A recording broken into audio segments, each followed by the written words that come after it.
Just be here now.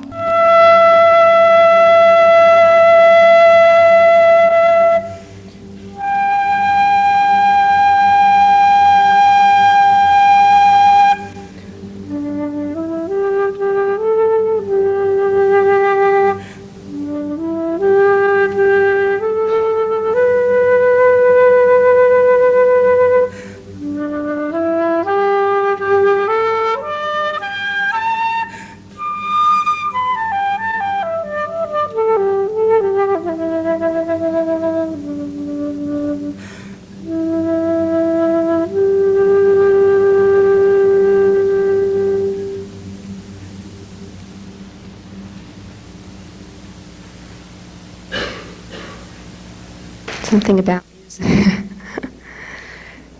Well, it's really a pleasure for me to, and an honor, I think, I know, to introduce our guest speaker this evening. And hi. Oh, good. You snuck up on me. Not nice. I hope that isn't unfair. I didn't know you were coming. Snuck up on me. Well, I'll have to throw in my note. I really want to welcome you and tell you that we're really happy to have you. And you have a special place here. And for those of you who are old friends, he needs no introductions. You need no introductions. And for those of you who are new friends, I want to introduce this gentleman who several years ago was a teacher at a very prestigious Eastern University in Cambridge, Massachusetts. Do you think he looks professorial? Sorry. Allow me. Okay, good. Oh, good. Harvard Don. Anyway, so he, while at this university, he loved his head a lot when he was at the university.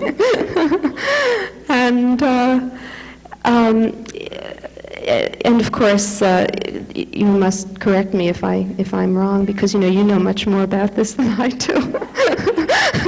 But I'm going to try and do it. Okay.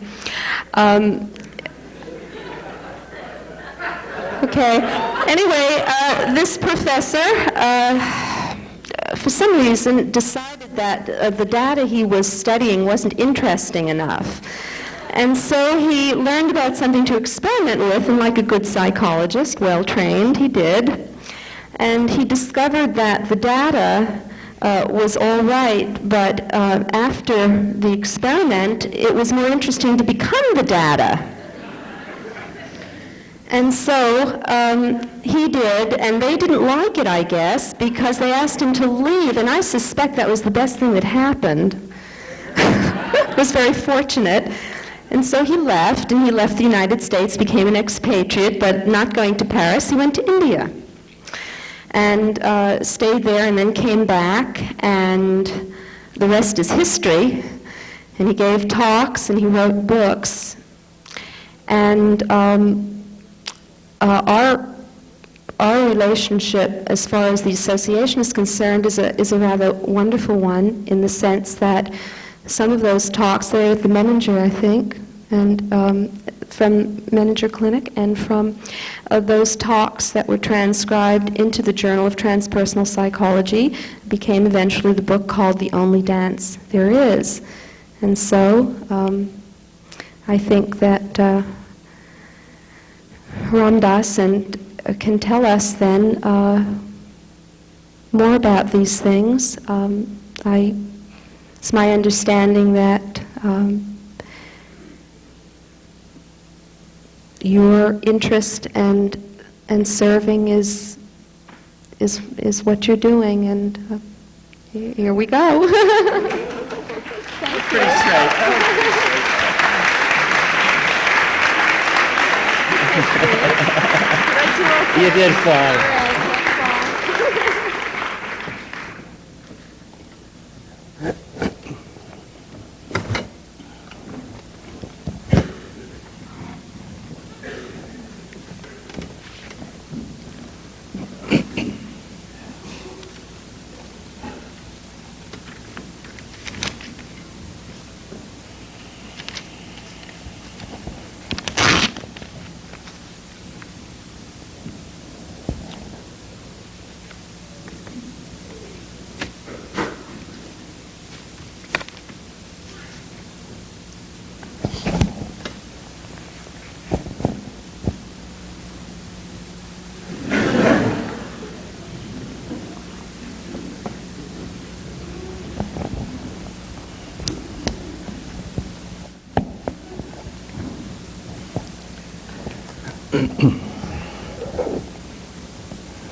If this were around here, could you hear me?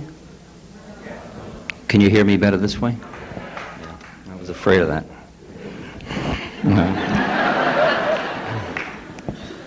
Okay. Well, good evening and happy birthday to the Transpersonal Psychology Association. I can't believe it's 10 years old. It seems like I just remember it beginning. But as you get older, it goes faster. Some of you may have noticed.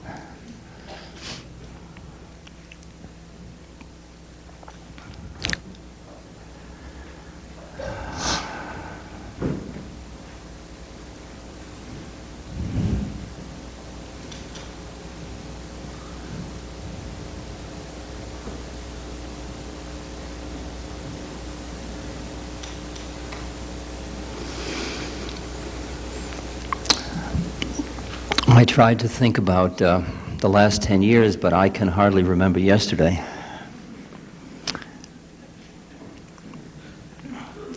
When that first started to happen, I wondered whether I had taken too many drugs.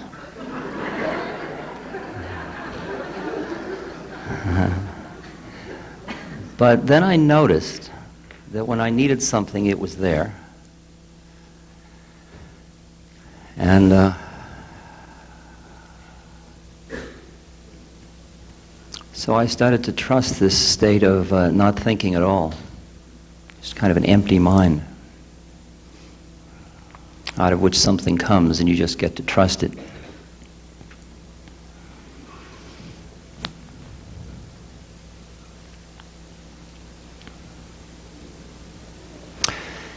And the predicament is that as you let go of personal history at the instruction of Don Juan, it's hard to remember the past 10 years.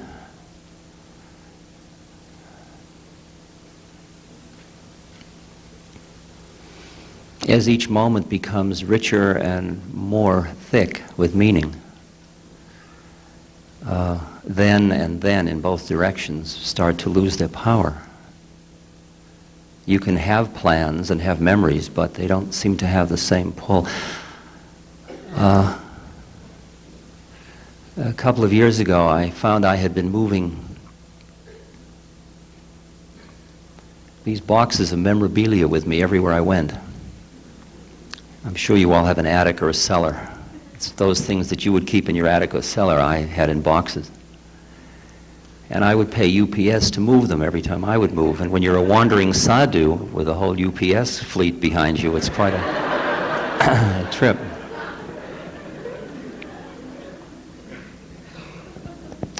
And I noticed that I never opened the boxes, I just kept adding to them.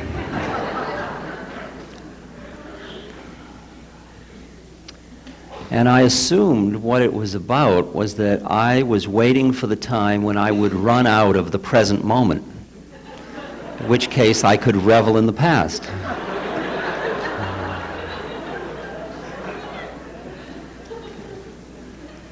But the problem was that I was getting to be able to be fulfilled in the present moment by less and less, till I could just sit in an empty room and be happy. So I wasn't sure that I could justify this UPS bill. But there were old love letters and important memorabilia of the 60s, things you must hold on to. Pictures of people you'd never see again. My bar mitzvah certificate that said I was a man. I mean, not things to be taken lightly, I'll tell you.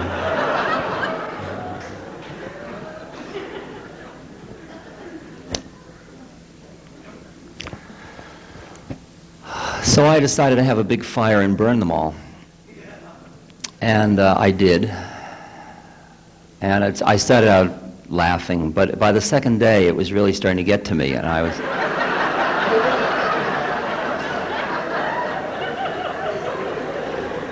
See, first I wasn't going to burn them, I was going to throw them away, but I found myself during the night going out to the garbage pail because I couldn't bear to get rid of one picture of, you know.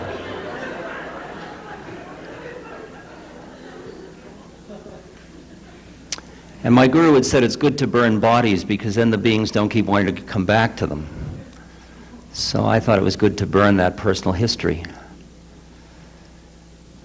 But the cop-out was that it turned out somebody was doing a movie of me those 2 days, so it's all on film.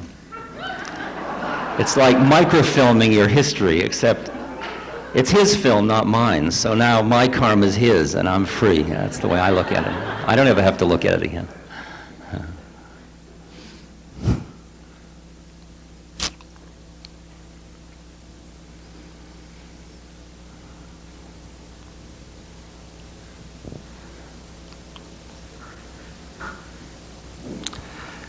Dave McClelland, who was my boss at Harvard, who actually fired me. We've remained good friends over these many years, and he is convinced I haven't changed at all, which is extremely discouraging since he's a social psychologist and I've been working my butt off for all these years trying to change. And he says, "You're the same as you always were, you know." I figure, what does he know?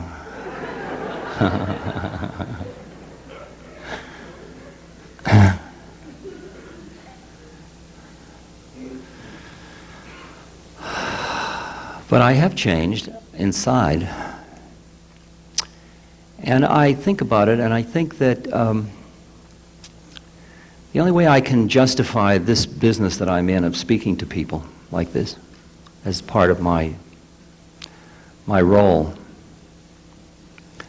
is I'm not an enlightened being. I am at some level, but I am not fully consciously an enlightened being. But I'm sort of a mouth for a process that a lot of us are sharing. Some of us came into it at one moment, and some of us came into it another moment, some in one way and some in another. But I really just say things, talk about changes that are going on that I think that most of you will find very familiar.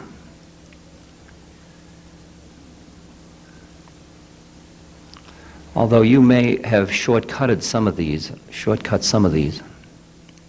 I might have done them the more circuitous and painful route.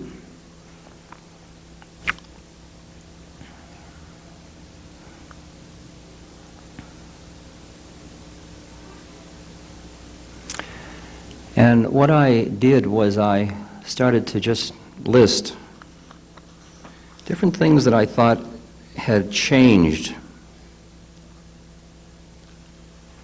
in my perceptions over these years, and I thought I'd just share some of those with you because I think they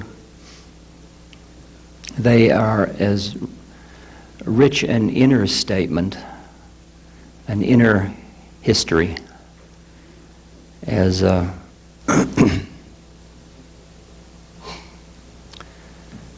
as we could expect of ourselves in this period of time.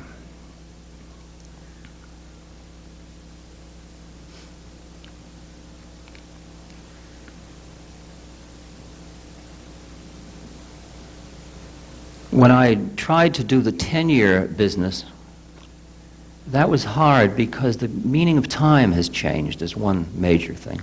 Some of you may have noticed that. A year ago, I was 50 years old. And I've always gone to motels on my birthday. because I don't like sort of that kind of hysterical fun that people have on celebrations usually. Sometimes it's real, but often it isn't. But this time was my 50th birthday, and I really wanted to milk it and see if there was something in there to really enjoy. So I called all these people and I said it was my 50th birthday, and I had 4 parties. And we'd have cakes, and I'd bring champagne, or they'd have champagne. And I did one on television in New York, and they had a big birthday cake. And no matter how I milked it, I couldn't quite feel like I was any age.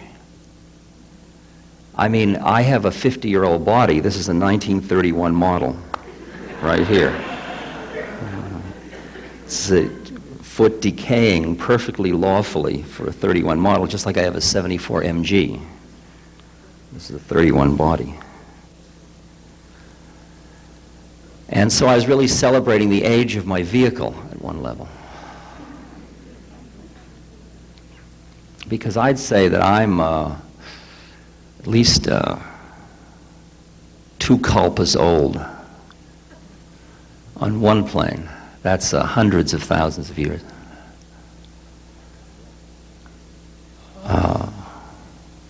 Or else I'm newly born. Take your choice, because that's what it feels like. It feels like all and everything. I feel like every age.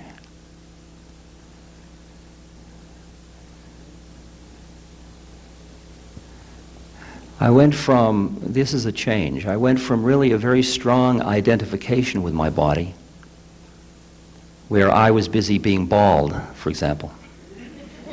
So I had a long piece of hair I sort of did that too, and then didn't go out in the you know, when it was windy. Or when I was windy, I stood like this, you know, that was kind of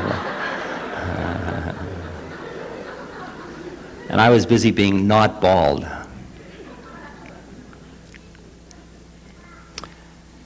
And now it just doesn't seem to matter that much. I'm just so beautiful. What difference does it make if I'm bald? That may sound like ego to some of you, but it's a transcendent statement. Years ago, I was very caught in specialness. I was what I now would call a phony holy. I was busy trying to be high for me and everybody else. I assumed that everybody wanted me to be high all the time. So I would prepare myself to be high in front of everybody. And there's a certain way you are when you're high, you know, you smile a lot and you're very benevolent, and a certain role, or the holy man role. And I took all the parts of me that didn't fit into that role, and I sort of shoved them under the rug so that I could be who everybody wanted me to be. Because I wanted to be that too. I really wanted to be Ram Dass. See, I had what was called vertical schizophrenia. I even had a name to go with each of my personalities. So there was Dick Alpert, and then there was Ram Dass.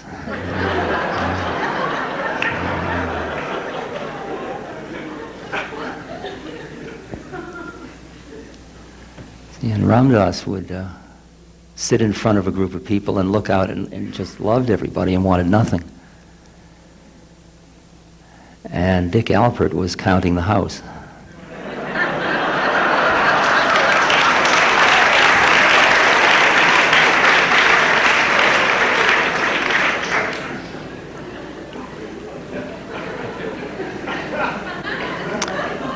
And worse than that was that Dick Alpert was impersonating Ram Dass.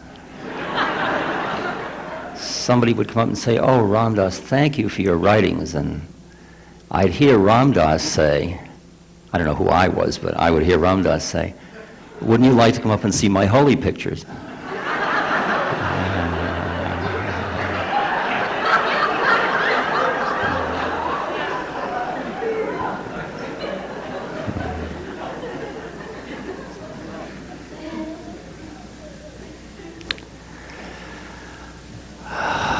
Well, that may seem funny to you, but it wasn't from inside, because what I felt was just a tremendous amount of hypocrisy in order to be what everybody wanted me to be. For those of you that are therapists, this just sounds like another case history, but that's...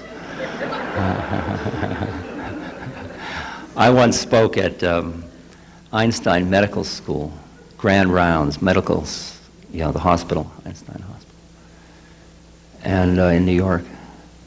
The young Turk psychiatrist brought me there. And they would have, at Grand Rounds, they would have a lecture presentation, and they'd alternate it with a case study. And I came in early. Those were the days when I was wearing robes, which looked like a dress, and beads. And I came in and I sat only cross-legged, and all the chairs had narrow arms, so I sat on the end of the conference table. And these old Viennese psychiatrists started to come in.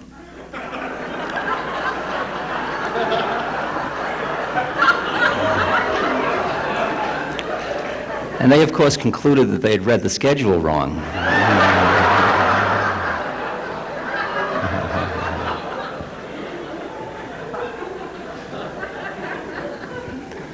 So I presented him as a case. It took them a while to figure out the case was presenting itself.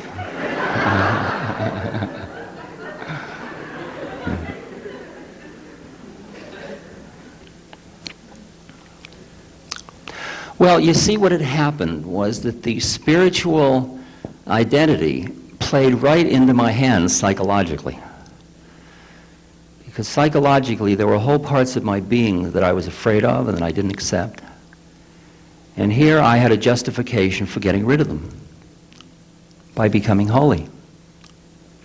And I was using my spiritual journey psychodynamically in order to get myself free of things that I couldn't acknowledge in myself.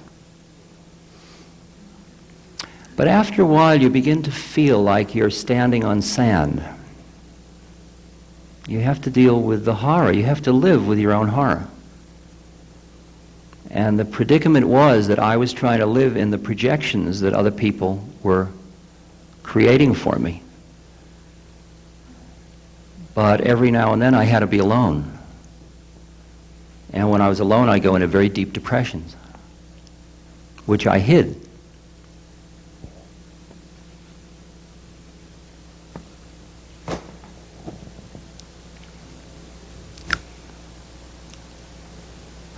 And my theory was that if I did my sadhana hard enough, if I meditated deeply enough,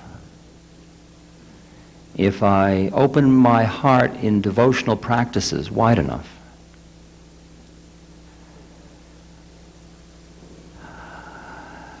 sort of all that stuff would go away. But it didn't.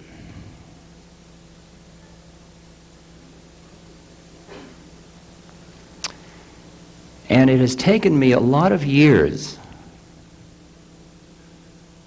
to be able to understand what the teaching was in all of this.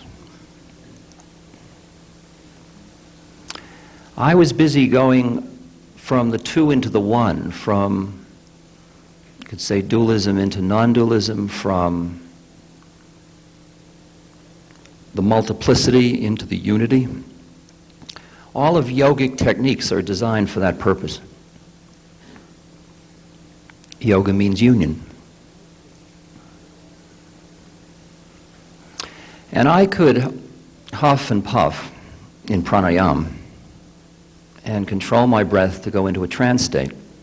And in that trance state, all of Dick Alpert just had gone completely.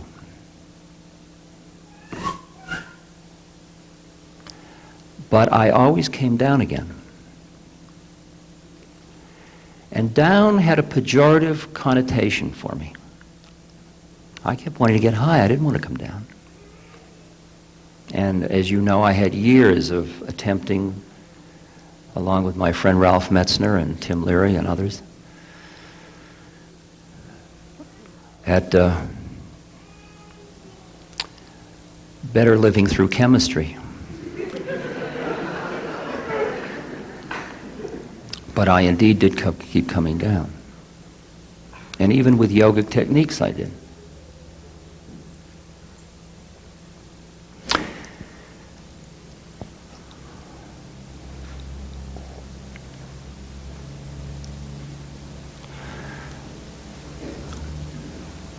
Now, in the course of the years, I've developed a lot of very strange friends. And one of them is a being named Emmanuel. And Emmanuel is interesting because Emmanuel doesn't have a body. He's a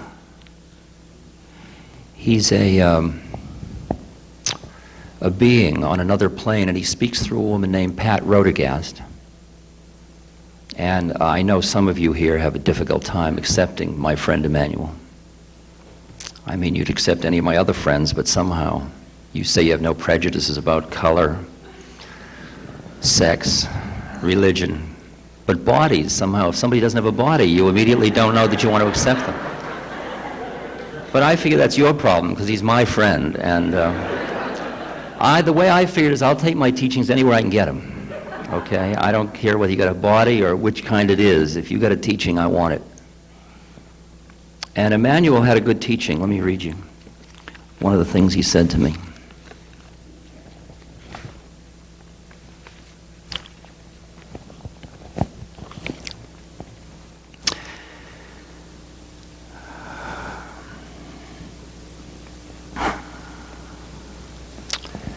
He said, "You are here because you chose to be here, because this is a learning place. Each lifetime is a wonderful opportunity to expand your consciousness and to move closer, ever closer to your oneness with God.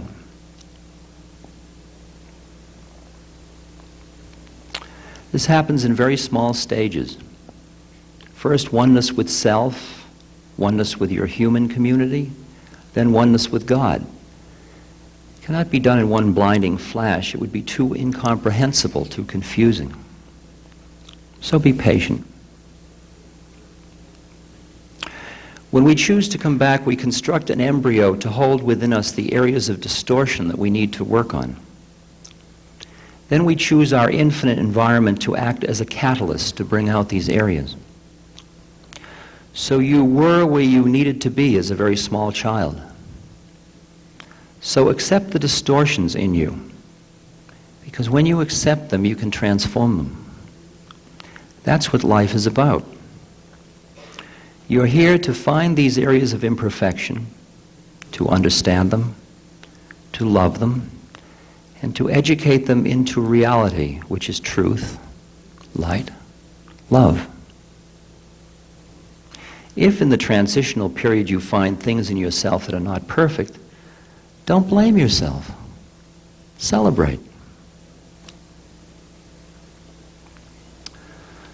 So in effect, what Emmanuel said to me when I said to him, "Emmanuel, what work do I have to do now?" He said, "Ramdas, you're in a school. Why don't you try taking the curriculum?" He said, "You took a human birth. You're so busy being holy. Why don't you try being human?"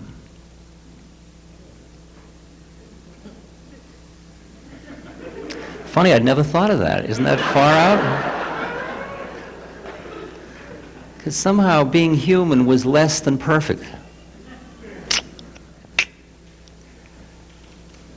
Even though I intellectually knew that form is no other than formless and formless is no other than form, and I knew that the manifestation was God made manifest. Everything was perfect out there except me. But original sin was going to have a last stronghold right here.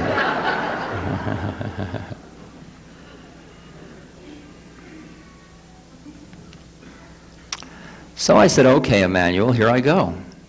I decided to just go and be human. Now, I'd already figured this out, really. I remember being drunk with Alan Watts in a Benedictine monastery one night, if you can handle that image, and Alan said, "You know, the trouble with you, Dick," and you know you're going to get real truth at a moment like that. It's like 3 in the morning. He says, "You're too attached to emptiness."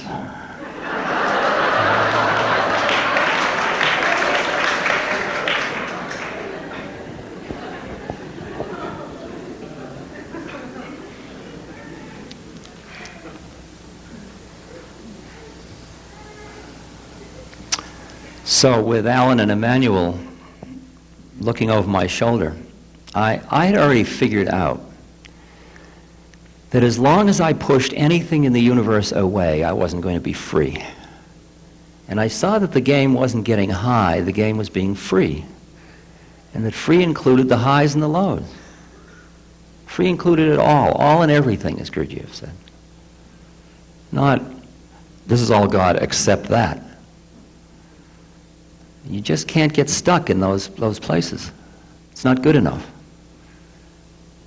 That lovely line of G. Manly Hall, he who knows not that the Prince of Darkness is but the other face of the King of Light, knows not me, says God.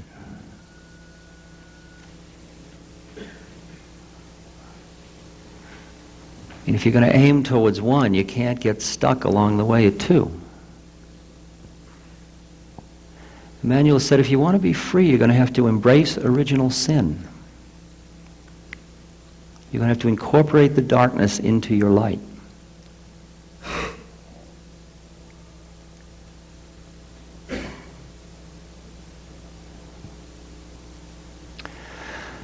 Now, because I had sort of steeped myself in a Hindu tradition of renunciation,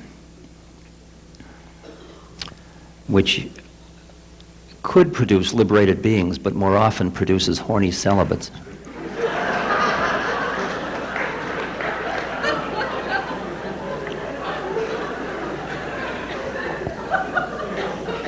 I'm going to get in trouble at some level for this kind of stuff. I got to watch out.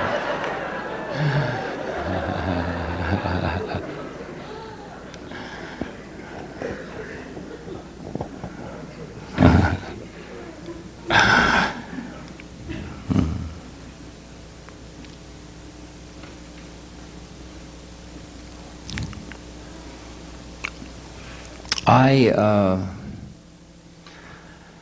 found that when and so many years I had pushed away so much part of my personality, because I just kept denigrating the personality and saying, look, it's all, I called it body and fender repair work therapy. And I just had this feeling that somehow, I looked and I said, in those days I said, look at all the great saints, they're all as neurotic as anybody else. It's just that it's kind of irrelevant.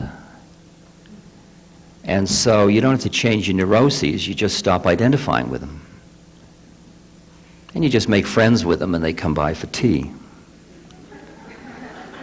Because I realized, I'd been through years of psychoanalysis, and all I had done was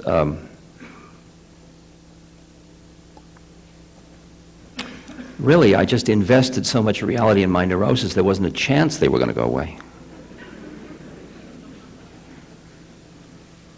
Because the analyst thought my neuroses were real, because his were real.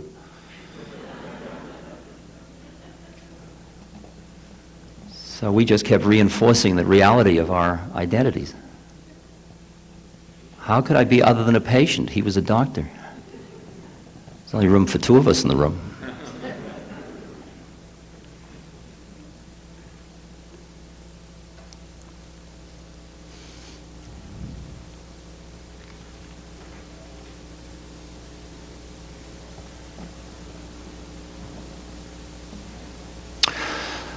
So I found myself having opened up to relationship, and I was like a post-pubescent. And see, some years when you're doing, what I do is I live very spirally. I spend time sort of ram-dassing around the world, and then the toxicities build up and build up and build up until I begin to think it's real. And then I take time off, and I go to a monastery in Thailand, or I go to Bali and swim, or I go to Florence, Italy, and hang out with Michelangelo, or I do different things each year.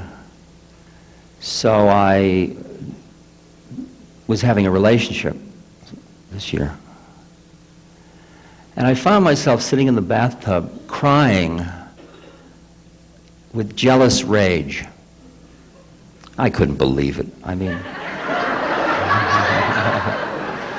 I thought, this couldn't be me. I mean, my God, Ram Dass, what are you doing? How absurd. And there was this part of me that was giggling. Okay? And I was crying, and the pain was excruciating. You know what jealousy is. Somebody must know what jealousy is like. I mean, the pain's really...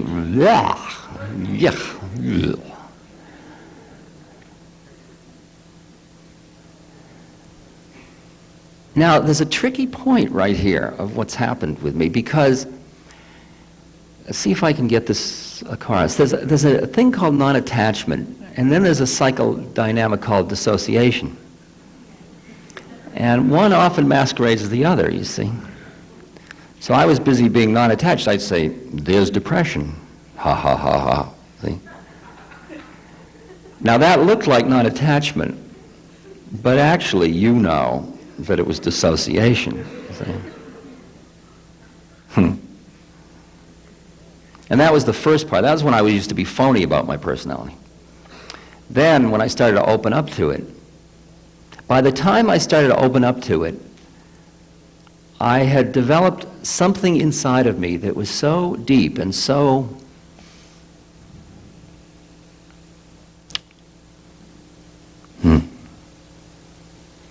rock-like, I guess. Although, yeah, rock-like. On the way, you develop a thing called the witness, like Ouspensky in Search of the Miraculous, describing becoming self-remembering. Ouspensky is walking down the street. Ouspensky is turning left. Ouspensky is and then Ouspensky saw his tobacconist, and he remembered he needed tobacco, and 2 days later he remembered he was doing the experiment. Oh, I need tobacco. You know, that was the end of the experiment. That's witnessing, and you can do that up to a certain point, but then the witness is just another part of your ego, really. It's just part looking at the other part. And finally, you witness the witness, and that's a kind of a meditative technique you turn in on yourself. And behind all that, there's just a place. You can't even call it a place. It's just like sky. It just develops this kind of a context, a frame of reference of isness. It doesn't have any quality to it. You can't say it's happy or sad or watchful, or it's not looking, but it's seeing. It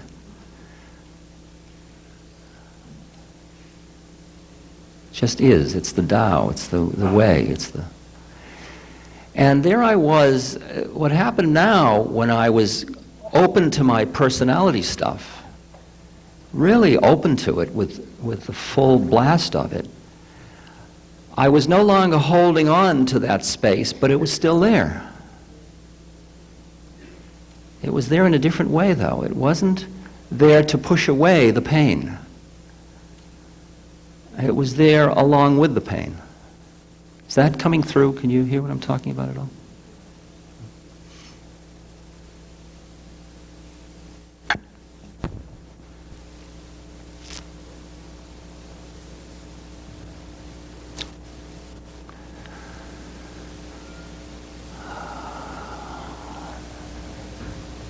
So at that point this winter, a friend called me and he said, and he was somebody I had worked with and had been kind of a mess a few years before.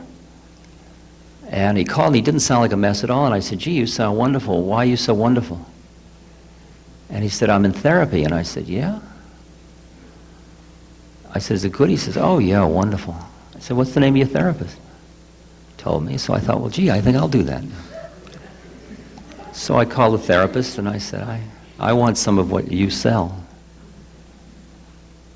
So I hired him, and we worked together all winter. So I was in Jungian analysis all winter. People say, you, Ram Dass, in Jungian analysis? Why not? I mean, I go to the toilet and everything else. Real people. You know.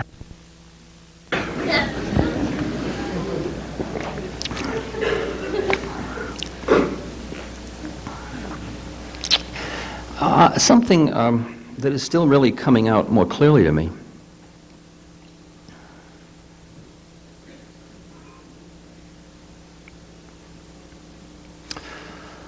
was that the movement from knowing the world through conceptual structures. And knowing it another way, which we could use, the Western word we often use is intuitively. I have felt that the problems that we kept creating with our rational minds were only going to be solved by our intuitive connection to the universe. I felt this about nuclear energy. I felt it about most of the ways in which technology has taken us, our minds have taken, extrapolations of our minds, extensions, have taken us in directions that have taken us away from our connection with what is, so that we seem to be intentionally destroying the ecosphere on which we are dependent. And we seem to be screwing up our human relations at an incredible rate.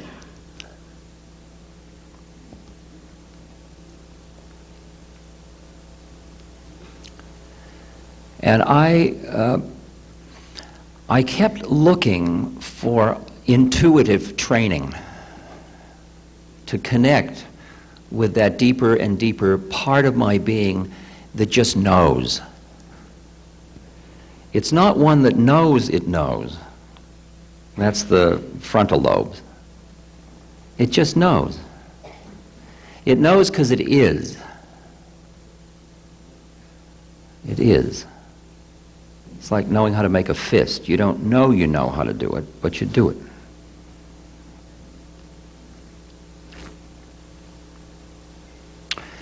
And when I was in that intuitive domain, everything in the universe is subject. When I'm in my analytic conceptual mind, the universe is object. Always thinking about, I'm always one thought away from where the action is. So that I could see that my thinking mind was an instrument of it reinforced my sense of separateness. And that I didn't want to get rid of my thinking mind, but I wanted to have it around like, hey, you, I need you. Not, yes, yes, I didn't. I wanted to change the thinking mind from a master into a servant, so that I didn't have to think all the time, because I had always thought all the time, because I was paid for thinking all the time. So when I'd fly across the country in my airplane, I'd have a clipboard on my knee to write down important thoughts and a tape recorder to tape all my ideas, because that was my bread and butter.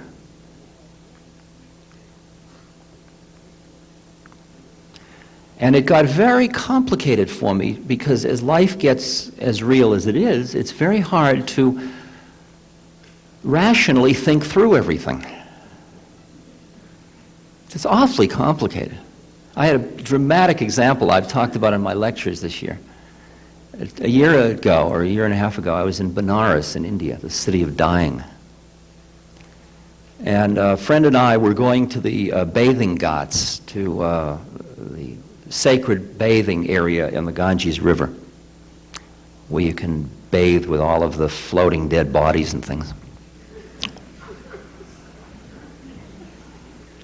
It's a very auspicious place to die, by the way, Benares. And as we were going there, we passed about, I don't know, I really don't know the number. I've changed the number at different times because I don't remember, but probably it was about 100, 125 lepers. And they all had begging bowls. And we shared our coins, my friend and I had about 20 coins, and there was 125 lepers. So I started down the line. Like, who am I going to give the coins to? Now my rational mind started in. Well, let's see. That fellow is missing his arms, but that woman has her face eaten away. Do you suppose that's worth a rupee? I mean, can you hear how ghastly that is? Because I only had 20 coins and there were 125 lepers. And I did this for about 3 coins. I mean, if you're young and you don't have any feet, on a score of 1 to 10? Okay. I'm using a grotesque example, but life is pretty grotesque. I mean, you're on the good guy mailing list too, you know.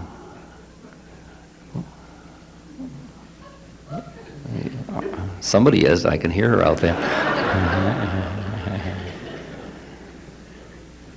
Finally, I just gave up. I just went on intuitive.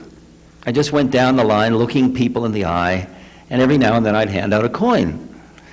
And the coins were over, and I was enjoying being with all these beings, and I didn't get into the whole business of guilt and judgment and all this stuff, which would have just destroyed the moment for me. It turns out they have a union and they share all their coins. I didn't know that, so the lesson was great for me, you know.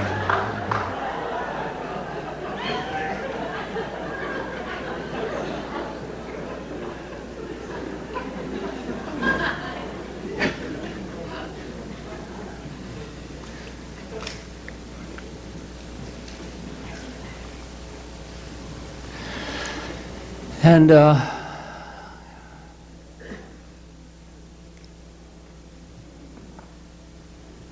so I have been sort of really opening to my intuitive way of doing things. So I just respond much more whimsically without any reason for doing it particularly. Sure, I'll do that. No, I won't do that. Why? I don't know. Well, shouldn't you? No. If you can stand that original confrontation, you mean you're not being rational? No.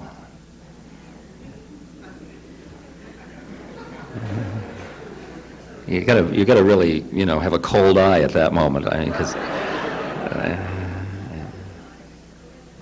you mean you trust, but don't you know what you're full of? Yeah, but behind that, I know. But do you know you know? No. And you still trust? Yes. I don't know. I mean, you recognize this dialogue. It's a dialogue you have with yourself, actually. And it gets extraordinarily exciting when you just say, well, here we go. I'm going intuition.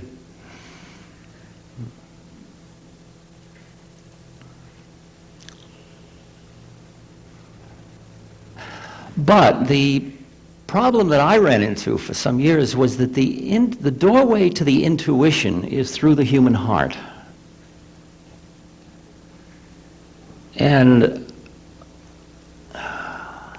I was trying to leap into cosmic love without dealing with emotionality,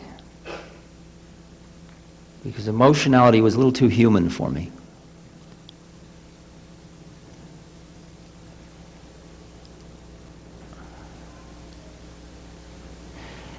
And what I experienced was that there was, see how I can say this, that I had used pushing away my humanity to embrace my divinity. And then I wanted to be intuitive, but the intuition, the impeccable warrior intuitive action has to come from a blending of humanity and divinity. And until I could accept my humanity fully, my intuitions weren't going to be fully in harmony with the way of things.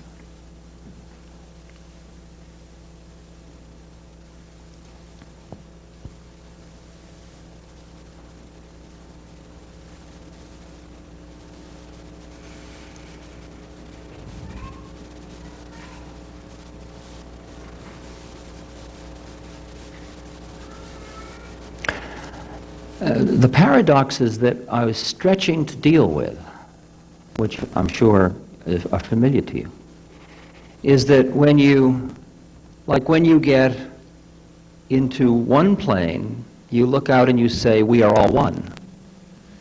Then you come to another plane and you say, but it's my television set. Okay? The resolution of it is the Sufi statement, trust in Allah but tie your camel.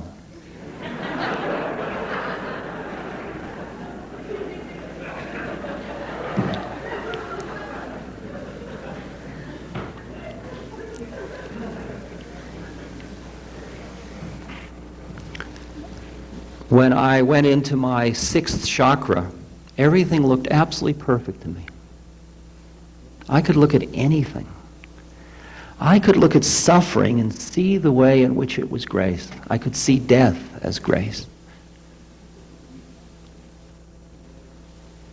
It was a place that was so clear, but with that clarity there was no warmth.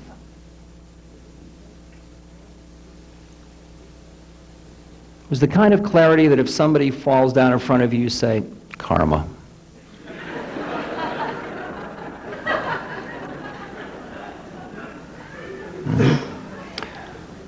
But when I'd come down into my human heart,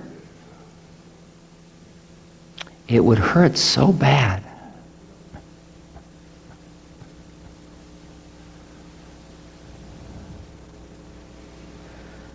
Because the more you open up to the suffering of the universe, the easiest way to handle it is to go up. It's much harder to stay down and stay open. It's excruciatingly painful. And I began to feel that what my freedom was going to lie in was the creative tension of being able to see simultaneously the perfection and also to experience the pain. To see that there was nothing to do and to work as hard as I could to relieve suffering.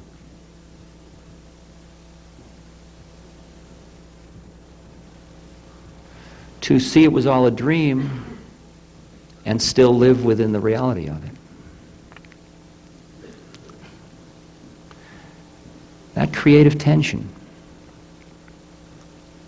And I felt that the place that I had to work finally, and I have to work, and I am working, is to get the fullness of the human heart.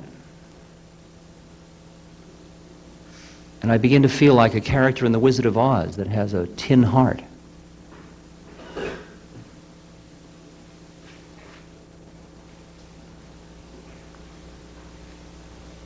Because I saw human beings getting so lost in their emotionality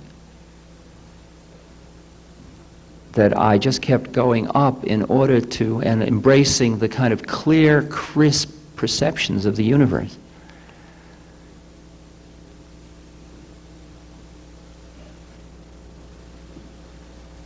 People said, we love you and we think you're beautiful and you're very clear, but at some level, people would say to me, we don't trust you.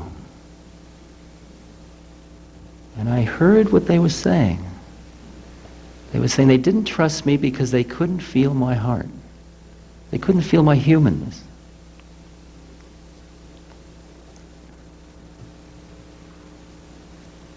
There's an image of a Buddha statue with a tiny smile at the edge of the lips, and it's known as the smile of unbearable compassion. It's a way in which you can open to how it all is, the horrible beauty of it all, and you can bear it. Not by deadening yourself, but by balancing, And what I'm experiencing, if you talk about the 10 years, is that as the faith has gotten deeper, not the beliefs, because beliefs aren't going to keep you warm on a cold night. That's too head trippy.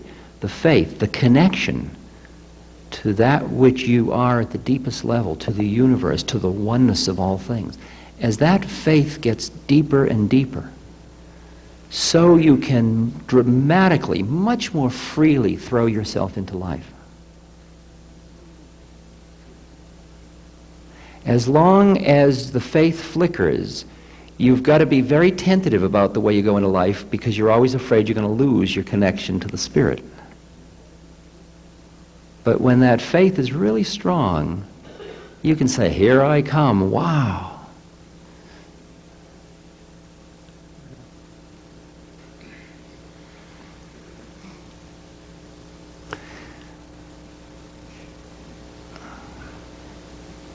And what I've experienced in the past few years, people come up and say, you know, Ramdas, you're really just human.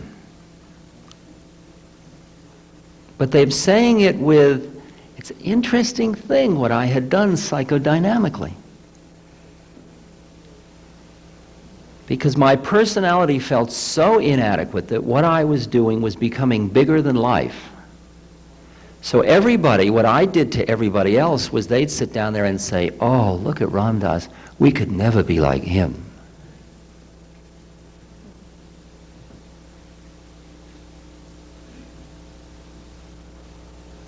And now they look and they said, gee, he's just another guy. What do you know? And that freed other people. It was interesting that as I no longer wanted to play with that psychologically, the whole game of communication changed. It's a big one. It's a big one. It's a big one, embracing humanity. Not embracing humanity, embracing my humanity.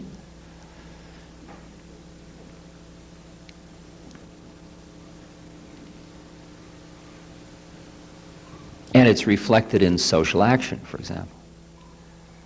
I mean, Caspar Weinberger isn't him. He's that part of me that I don't want to cop to.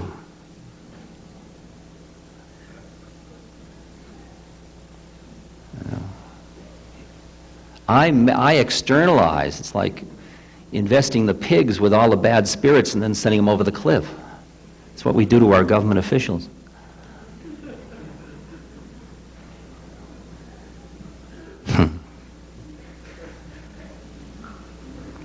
Do you want me to change this? Is this too heavy, or are you getting bored, or do you want me to stop? Or I don't know. I mean, I can't. These lights, I don't see anything anyway. It's just a big black haze I'm talking to, except for you. I see you. You know, you better keep smiling. Is all I can say to you.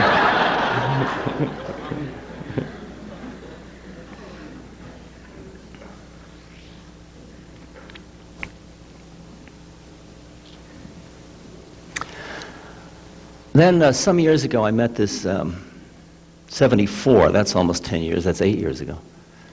I met this Tibetan rascal named Chogyam Trungpa Rinpoche. And I met him in Brooklyn. He came drunk to give a lecture.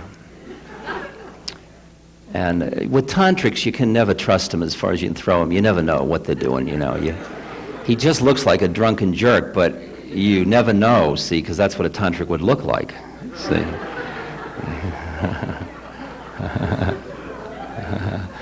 So I never trust tantrics, you know, they're always...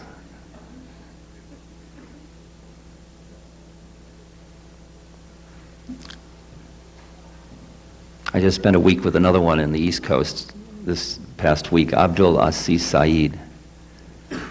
He's a Sufi who's a professor of international relations at American University in Washington, and he's clearly something other than he appears. Clearly a front. Everything I could find was a front, I was sure.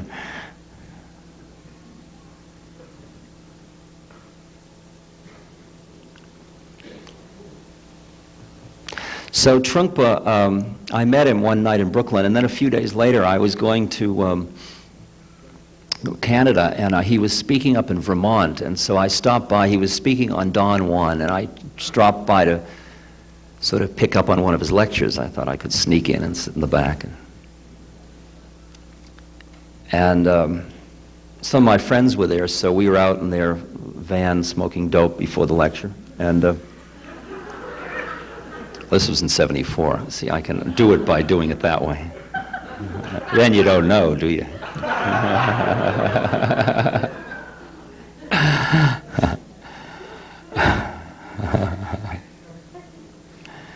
Like, I'm always interviewed by magazines like in Savannah, Georgia, and they say, when did you stop taking drugs? I said, I'll let you know.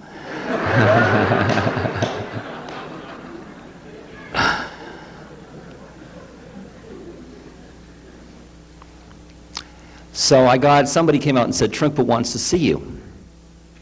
Great. So I went in and I got brought into this room, and there was one table and one chair, and he was sitting in it, and one sake bottle and one glass. So I knelt in front of him. And he looked at me and he said, Ram Dass, we have to accept responsibility. I mean, what would you do with an opening gambit like that? I offer to you, you know. So I said, what responsibility, Rinpoche? God has all the responsibility. I don't have any responsibility. Not mine, but thy will. He said, you're copping out. Then we turned to other conversation about this and that. But that's stuck in my craw.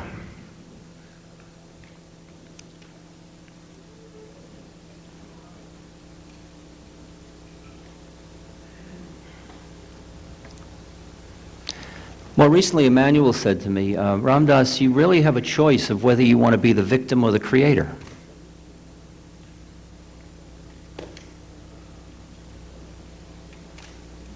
I mean, if you look at yourself, you have a body, you have a personality, you have senses. These are all lawful. They all work by law. Everything in form is law. Even thoughts are form and they have law. It's all working fine. It's all just flowing and unfolding, and the laws of karma are working perfectly. And in that sense, it's just all happening to you. As long as you identify with that, you experience yourself as being a victim. Poor me. Look at what's happened. Look at the world I'm living in.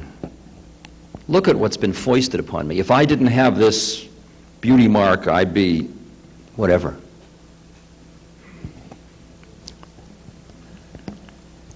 But he said, Ram Dass, there's a part of you that created this whole business. Why don't you accept the responsibility? Now, at the worst level, that is reinterpreted as... In fact, everything that you can label and point to in yourself isn't the creator, and yet you are.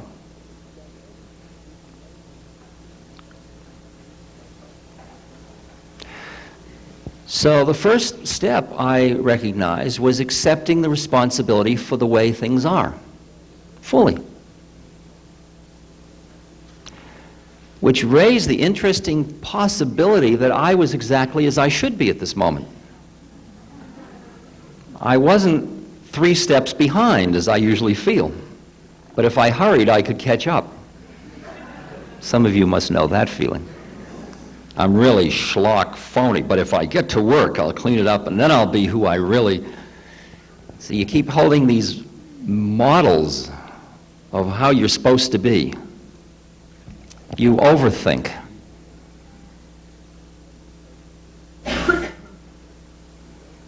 So accepting responsibility means that I accept the responsibility for the creation of what I am. And I also am the creation. I am the creator and that which is created. As long as I identify only with the creation, I feel victimized. As long as I identify only with the creator, I have no form.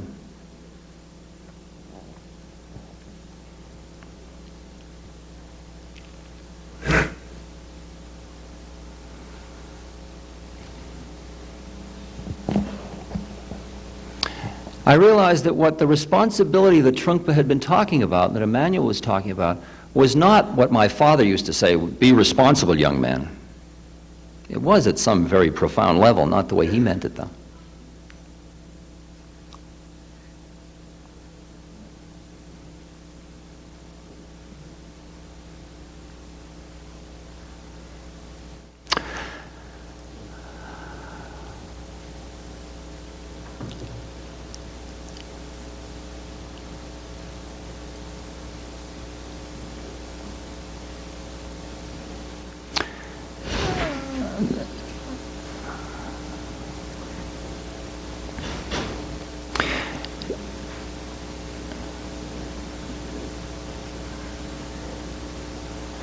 In order to hear clearly why things are the way they are, I really had to develop, or am developing, the capacity to listen. To listen to hear the laws of the universe, of which I am part. The created part of me is part. The manifest part of me is part. See, if I go back now to the point where I said I started out feeling very special, I was busy holding on to a myth about myself, a scenario about myself. Dick Alpert, like in the introduction, thrown out of Harvard, drugs, yoga.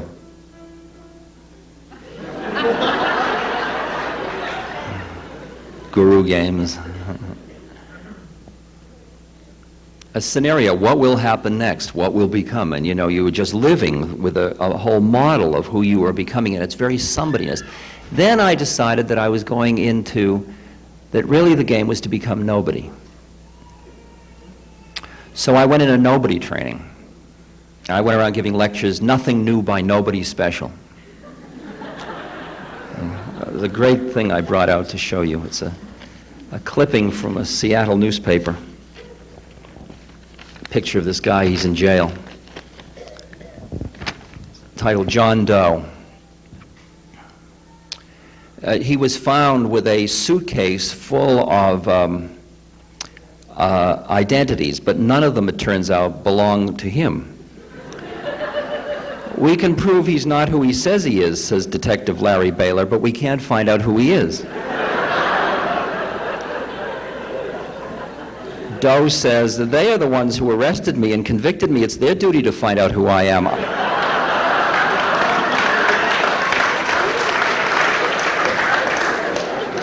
He said, I know who I am.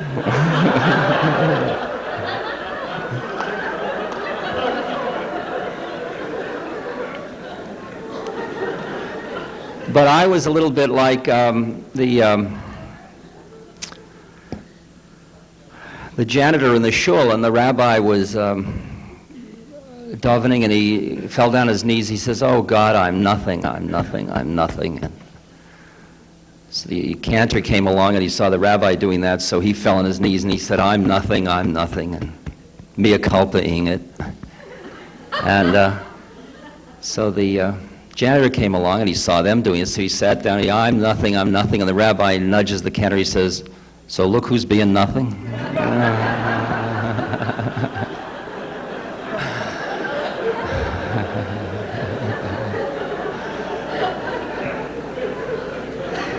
So I was going to be nobody special like the big boys.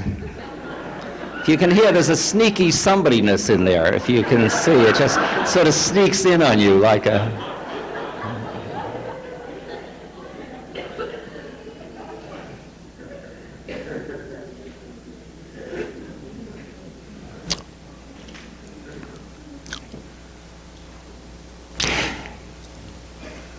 Again, just because Emmanuel keeps coming to mind these days, he must be copying my consciousness. He said, I said, Emmanuel, I teach a lot about dying. He always got a great line for dying. I said, what should I tell people about dying? He says, tell them it's absolutely safe.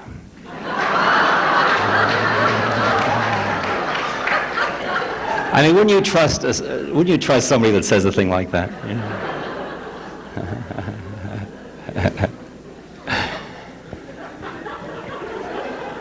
So I said, people don't really want to die into enlightenment because they don't want to cease to exist as separate entities.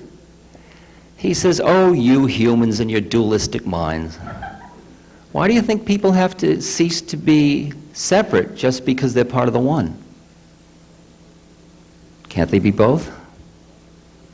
Wow. Whew.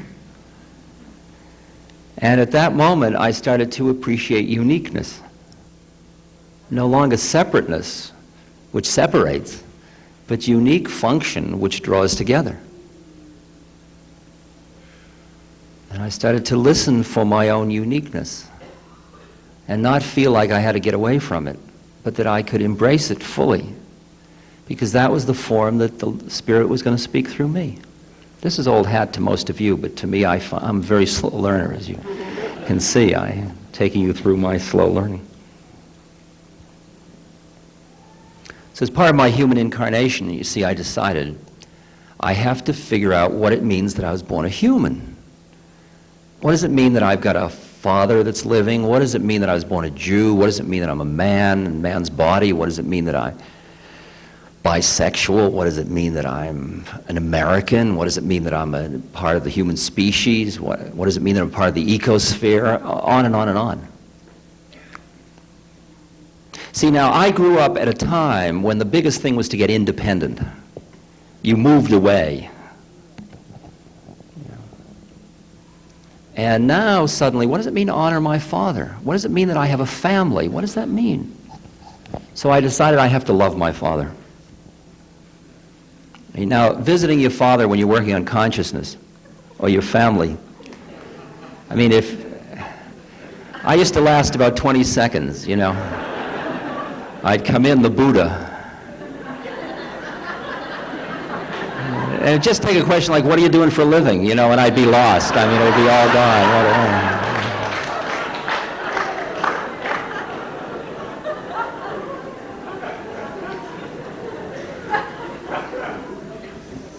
But I was going to take on the hot fires, so I'm going to love my father. So here I am, Dad. I love you. You know. But he smelled a rat. He knew.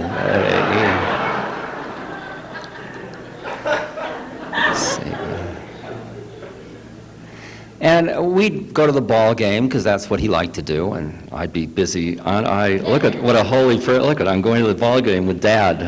You know that one? I'd be long-suffering quietly to myself. Geez, it's so ugly. Ugh. Yick, yick, yick. That was 10 years ago. I've really been working at that. Now it's far out. I really, really dig extended families. And I really love being with my father. We hang out, we play Yahtzee. And we watch the ball game. What else have I got to do? How does the spirit manifest? Is it only in Om Mani Padme Hum? Doesn't it, you know? Why isn't Yahtzee as much the divine spirit as anything else? It's a way of being with another being.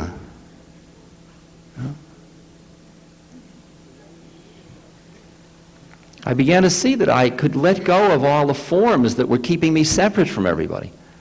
Can't be with you, I gotta be holy.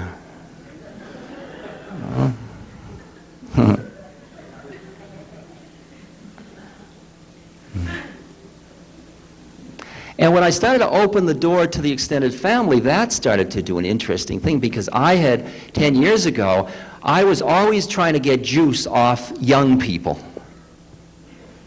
You know, that's where the energy was. I mean, that's where the movements were. That's where the action was. That's where the spiritual change in the world was going to happen.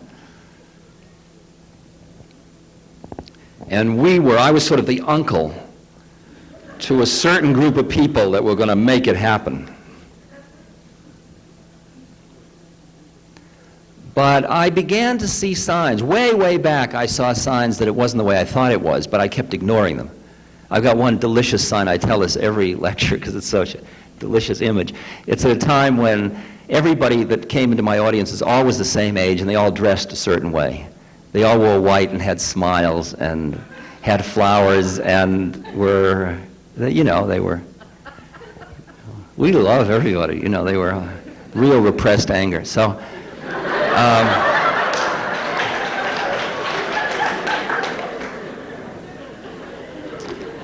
this one night, they were all there smiling, and I assumed everybody had acid, and we were all I was talking far out talk, you know. And there was a woman sitting down in the front who was about 70, and she had a hat on with oranges and cherries and things, and she had a black patent leather bag and a print dress and responsible Oxfords. See, I think I've conveyed the type. And she was sitting there, and I'd say these outrageous things, and she'd go like this, you see. And I'd think, how does she know? You know, this is not an acid head. I mean, I kept looking at her, and I'd say more outrageous things and look, and she'd go like this, you know. So at the end of the lecture, I kind of smiled her up. And she came up and she said, "Oh, thank you." She said, "Everything you said made perfect sense, and it was just so clear." And I said, "How do you know all that? What do you do that gets you into the position of consciousness that you know all this?" She leaned forth very conspiratorially and she said, "I crochet."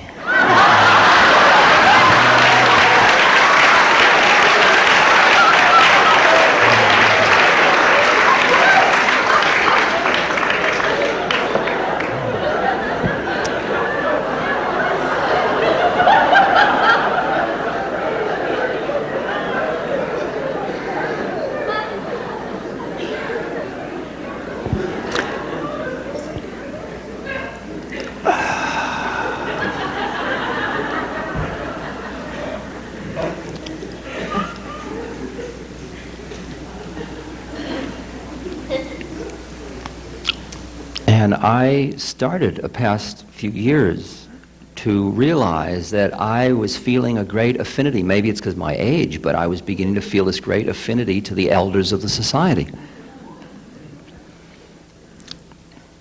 There's some nice lines somewhere here.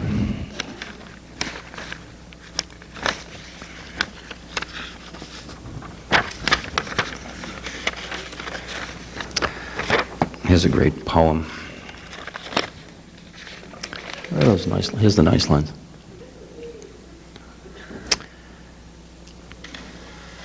Henry Amiel said, "To know how to grow old is the masterwork of wisdom, one of the most difficult chapters in the great art of living."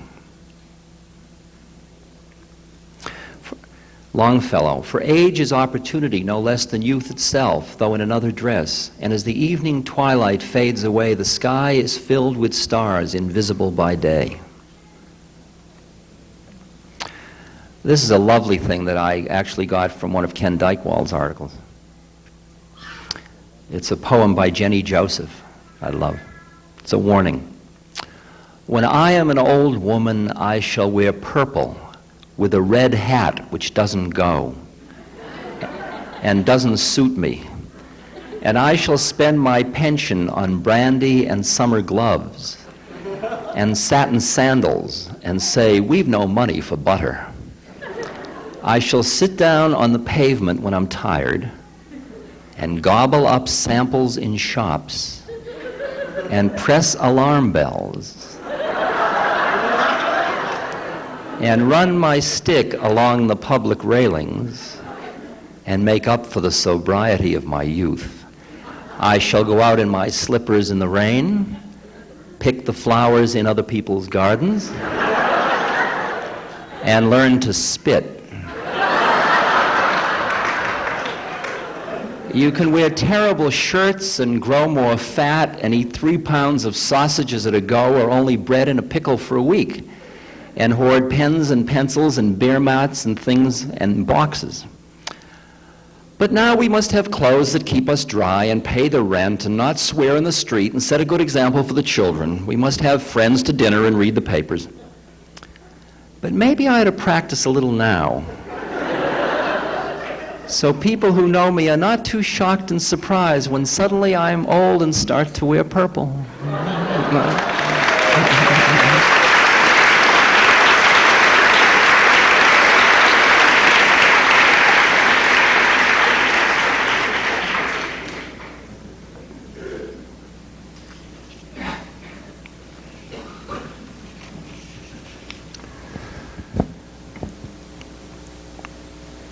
So as I started to try to integrate the deeper parts of my inner being, I found that my inner being was acknowledging a much broader spectrum of the universe than my habitual separate self was. And I was suddenly beginning to delight in the elders as well as young people. The whole game was changing. Starting to enjoy hanging out with my father. Beginning to feel the quality of the way that I had cut off my own growth by pushing him away in order to get holy.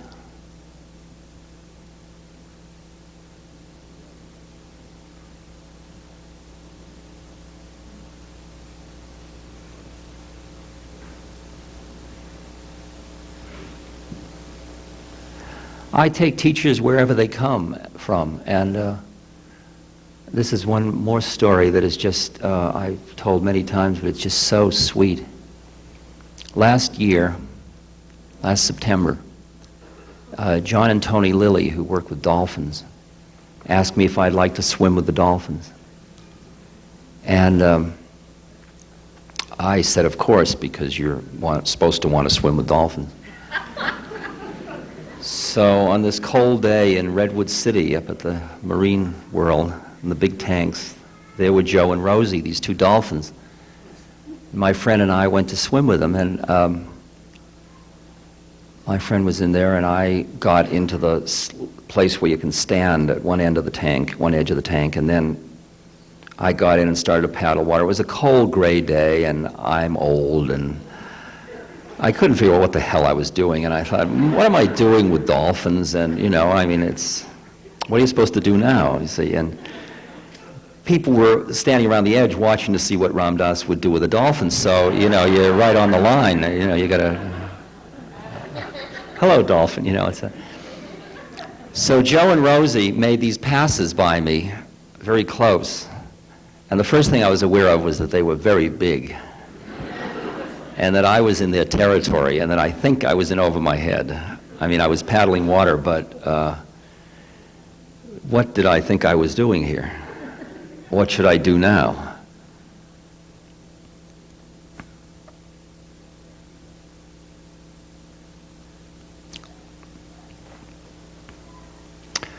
So,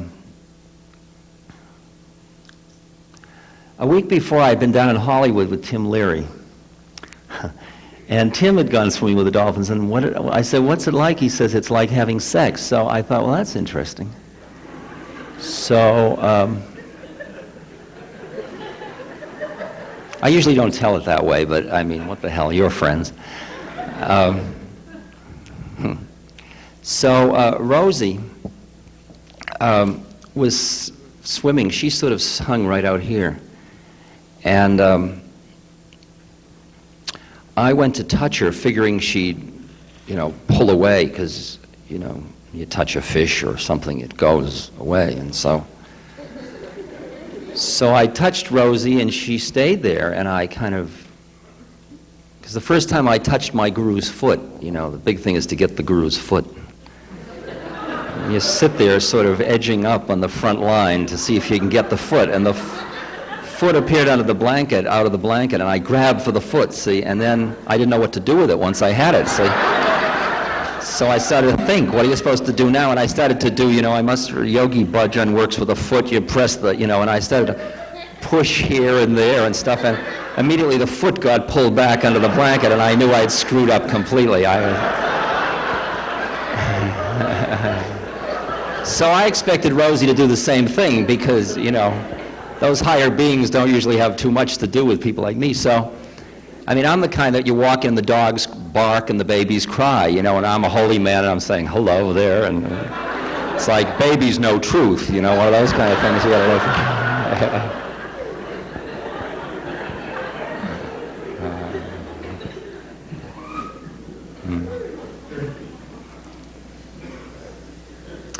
Well, she stayed there, and I just kept and her skin felt so good, because it's made up of it's about 70% water, and so it's very, the consistency is incredible. It's very soft and very, just a good feeling about it.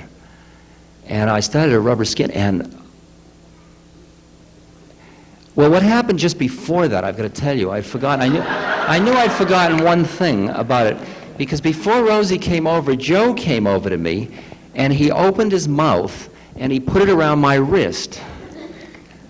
See, and like every Jaws fantasy I'd ever had went through my mind. I saw the hand falling to the ground, because the mouth, I mean, I'm sure it's a dolphin, bottlenose dolphin, but I don't make those distinctions. To me, it's one of those big mouths, and it just went around my wrist,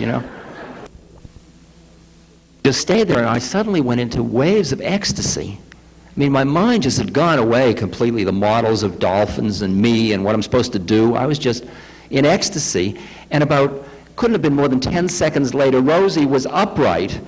I had my arms around her. She had her fins around me. I was kissing her on the mouth and saying, "Oh, Rosie, I love you so much. Oh, Rosie. Oh, God."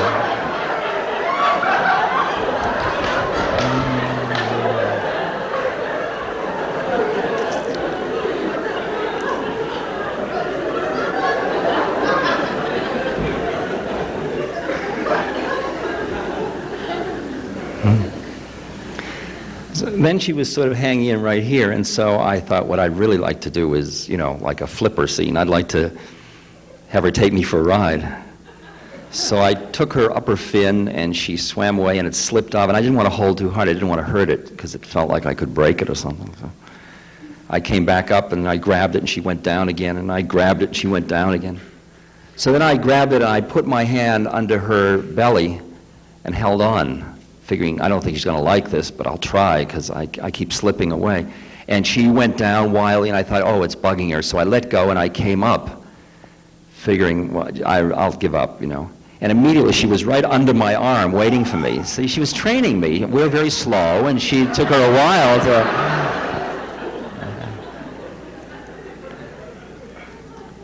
So okay, great, and I grabbed hold as tight as I could, and we went wildly around the tank. Every fantasy. And then after a while, this thought dawned on me, you know, Rosie, you're a dolphin, but I'm a human, and I think it's getting time, you know, I gotta breathe.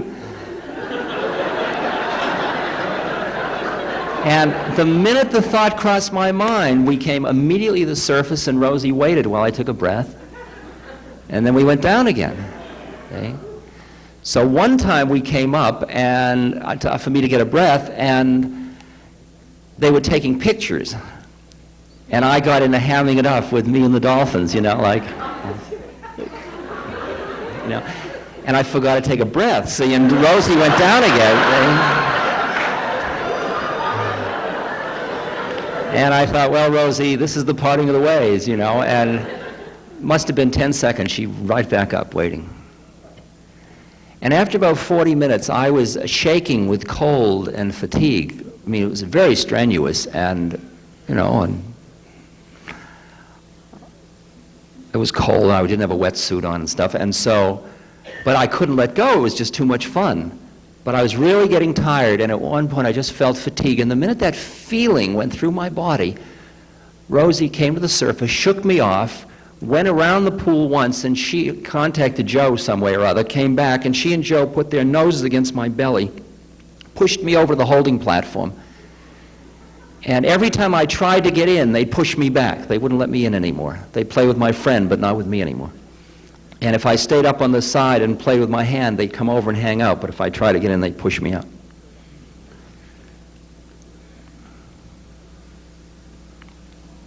Now, to me, that's a teacher of intuitive training. I mean, I'll take my teachers wherever they come from. You know? I mean, yeah. I've had some great teachers along the way, and I consider Joe and Rosie two of my best. Two of my best along the way. Okay, well, this goes on and on forever, so...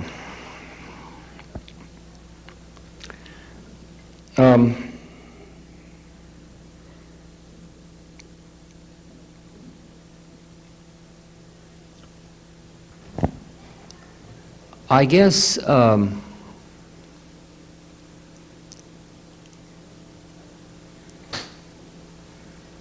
what I'm experiencing is listening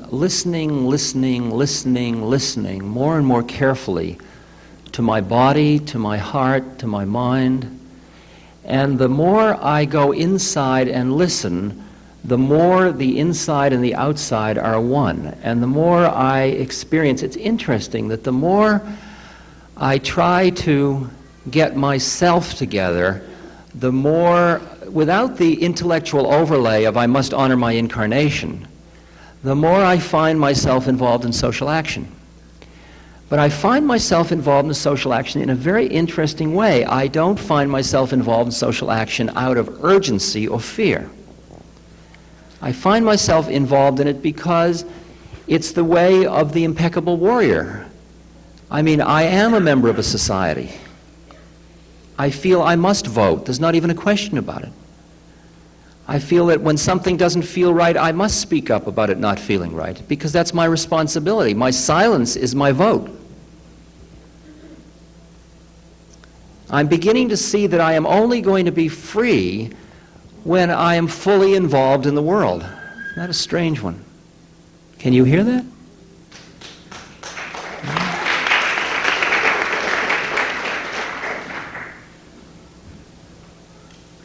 And there's some interesting dialogues that I've been having with various people, like Dan Ellsberg and others, about the motives for social action. Because all I experience is that the inside is the outside and the outside is the inside, and intuitively it just feels right to do certain things, and there's nothing special about it. There's no big deal about it. And it's not done because I'm holding on to a scenario of what's going to happen in the universe. People say, do you expect Armageddon or do you expect a brave new world? And I said, look, to me, these are scenarios, and I understand having a positive scenario, and I will certainly move towards one, but I see them all as just scenarios. I used to listen to Walter Cronkite, and every night he'd say, that's the way it is today, and I used to believe him. Then I realized it was just the way he saw it to be today. There were many todays. But I realized that whichever scenario we had in the universe, whether it's going to end in 5 minutes or 5 billion years, all I knew was that at this moment I had to do the same thing. I had to quiet my mind so I could hear more clearly, open my heart so that I was more part of the flow, the Tao, the way of things, the liquidity of the universe. And all of my acts would be dharmic. They would do what they could to relieve suffering. What else was I going to do? And did that matter which way it was going to go? In other words, I heard the Gita's injunction, the Bhagavad Gita's injunction, be not attached to the fruits of the actions. And I found that my social action friends had a hard time believing that if I wasn't attached to the fruits of the actions, I'd actually do it. I'd do anything useful for them or for the world. And I kept pointing out to Dan Ellsberg, far out, you're here at this rally, so am I. What do you suppose I'm doing here?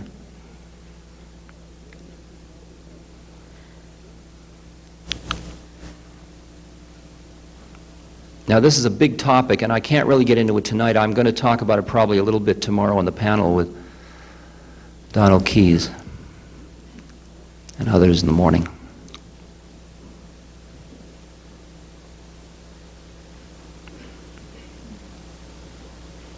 But just as I'm learning what it means to be my father's son, so I'm learning what it means to be an American, so what it means to be part of all these different levels of reality. It's like for a long time, I was so busy being holy, I couldn't afford aesthetics. No time for aesthetics, I got to go to God. So my cello just sat in the closet. And now I'm playing string quartets again. And I'm suddenly finding it's okay. Not only is it okay, but I feel like I'm in the spirit. And we're going around, a group of us play harpsichord and recorder. We're going to go around and play in old folks' homes in New Mexico. They're all deaf anyway, so they won't hear what a lousy cellist I am.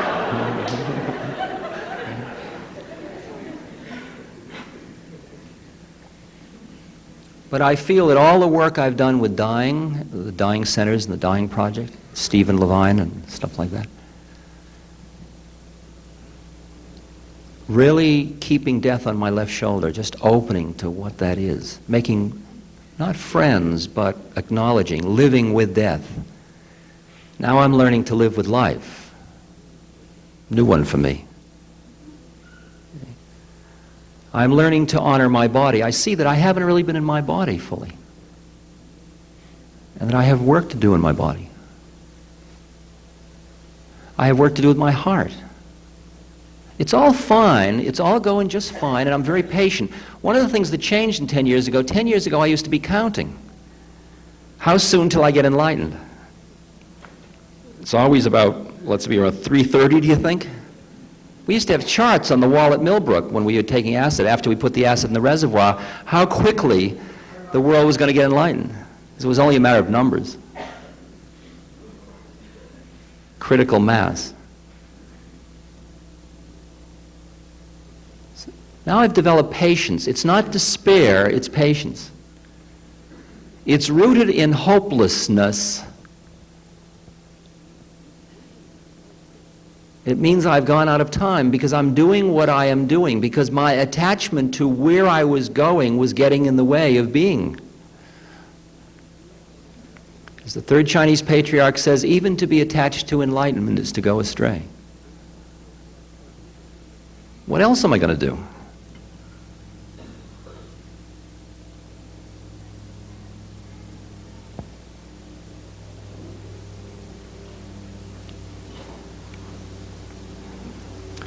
somehow getting together my mind, my heart, my body, my soul, which means listening very carefully to hear what my life is about, my relation to my culture, my relation to death, just keep expanding outward that thing, means that the acts, means that you disappear into the total center of all of those vectors, and the action just comes out of that.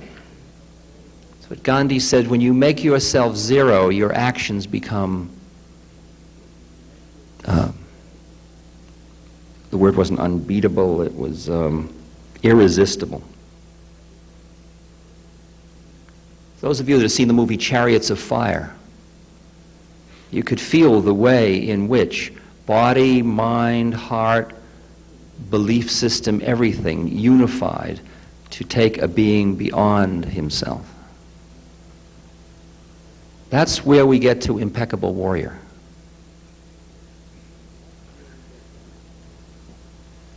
But there is a certain playfulness, there is a certain controlled folly in the impeccable warrior.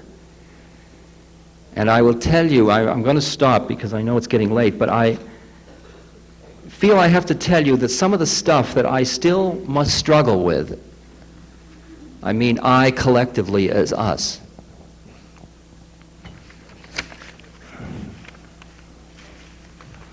where is, don't go away, it's here somewhere.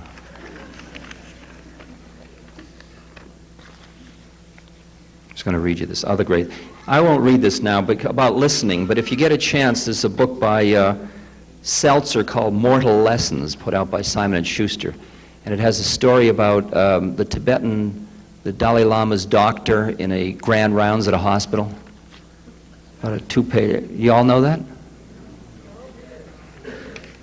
I may have to read it to you, I can't resist. It's so good. But that wasn't what I was talking about, so, no, I have to stop. I have till 10, is that right? Did you say? No. Is that the... Somebody must be in charge here. I mean, they couldn't have left it for just us kids, could they? There must be some adult here somewhere.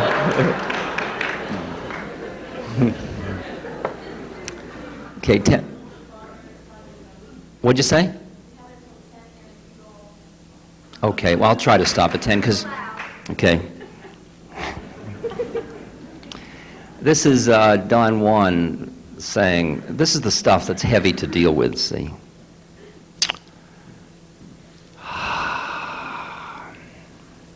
In other words, a man of knowledge, and I always, when I read these things, see, I've been trained very well, so I would never say a man of knowledge. I would either say a person of knowledge, or I would say he or she of knowledge. See, I mean, I understand what the game is and how badly, and so... But I get into this funny thing of trying to rewrite Buddha, and, you know, so it's like I'm not going to rewrite this. I'll just read it the way, and take it up with Don Juan. Don't take it up with me. I'm just a middleman. Male chauvinist pig. In other words, a man of knowledge has no honor, no dignity, no family, no name, no country, but only life to be lived. And under these circumstances, his only tie to his fellow men is his controlled folly. And then he goes on to say, so that a man of knowledge huffs and puffs and makes believe that it matters, even though that he knows that it doesn't. Now, I know that, but I can't bear knowing I know it. Okay? It's too fierce. There are certain things that are too fierce just yet. I've been working with them, like the third Chinese patriarch I've been working with for 6-8 years now. This starts out, this is the writings of the third Chinese, it's about a 4-page thing, it's everything he wrote in his whole lifetime. Very, very great being. It starts out, the great way is not difficult. The great way is capital G, capital W. The great way is not difficult for one who has no preferences. And the second line is even more of a stinker. When love and hate are both absent, everything becomes clear and undisguised. But make the slightest distinction, and heaven and earth are set infinitely apart. You ready? Okay. Or the story I've got to deal with of Sambhari Maharaj. I think I put it in this book. By the way, this is a great book. It's my latest book. It's called Miracle of Love. It's 1,000 stories about my guru, and you wouldn't believe them. They're probably not true, that's why. It doesn't matter, they're just wonderful.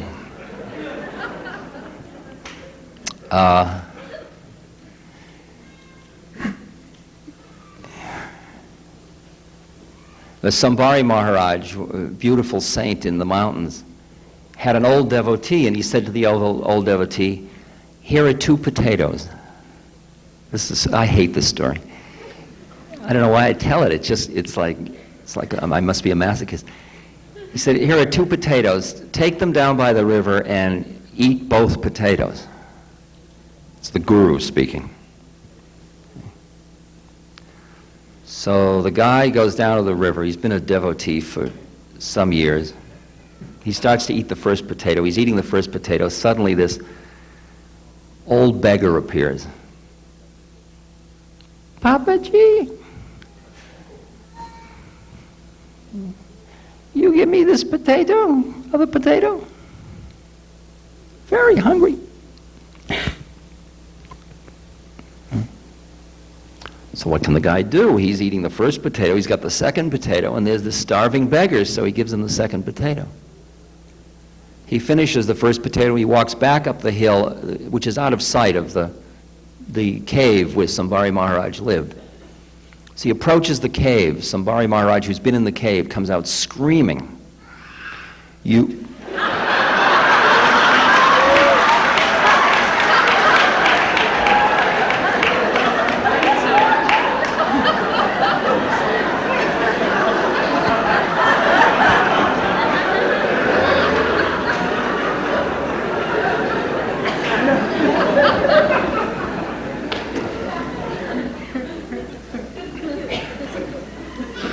He comes out screaming, he says, "You fool, you bloody fool. You should never have given away the second potato." "Ah, well, that's your destiny." The man went on to be a leading judge. He had 5 children, they all had good marriages.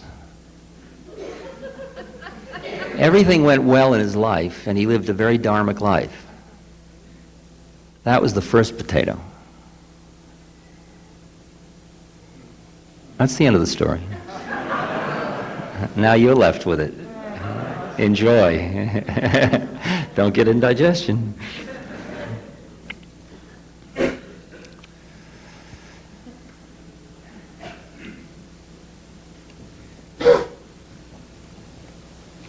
Yeah, I said I would read this, and I want to read this to you because it seems important to me. I know it's familiar to some of you, but it's so good because it really conveys, I think, the essence of what... I'm not sure I've said anything about the last 10 years, but I don't care. It's just fun being with you. But this conveys the essence of what I've learned is just to start to listen, like Milarepa, with just listening, learning to listen. On the bulletin board in the front hall of the hospital where I work, there appeared an announcement. Yeshi donned and it read, "Will make rounds at 6 o'clock on the morning of June 10th. The particulars were then given, followed by a notation. Yeshi Dondon is personal physician to the Dalai Lama. I am not so leathery a skeptic that I would knowingly ignore an emissary from the gods. Not only might such sang-froid be inimical to one's earthly well-being, it could take care of eternity as well.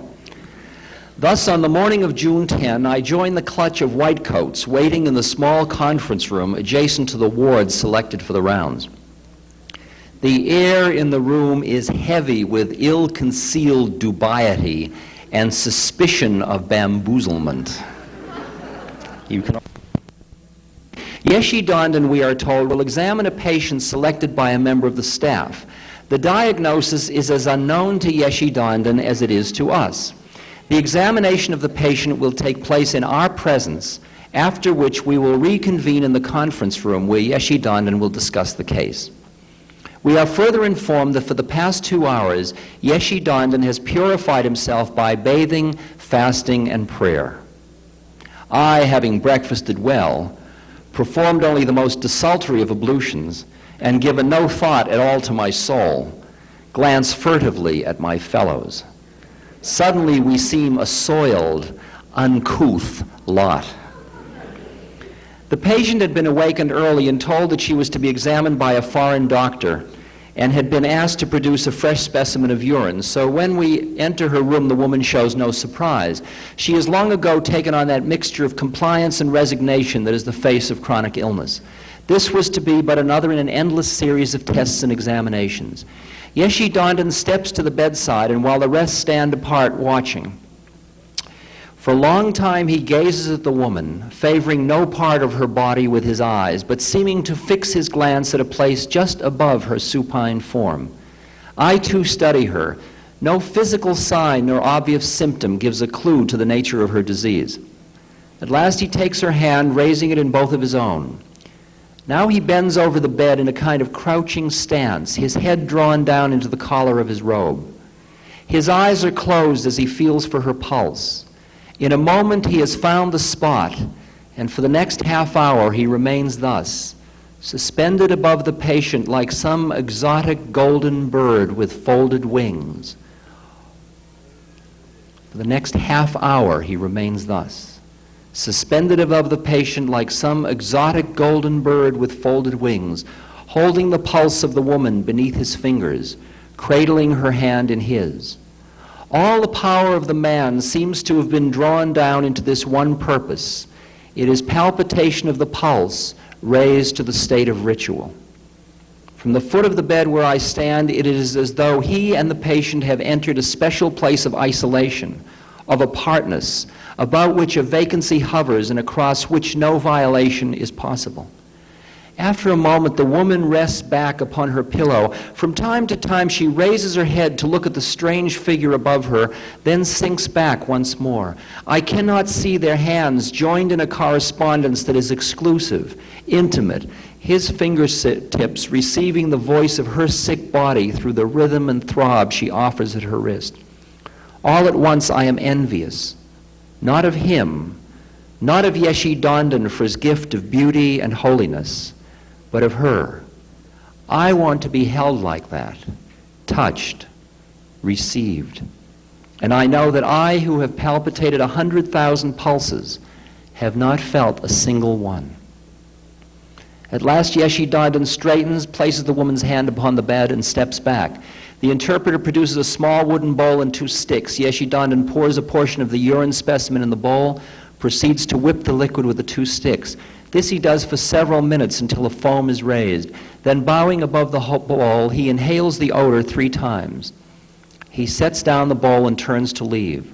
All this while he has not uttered a single word.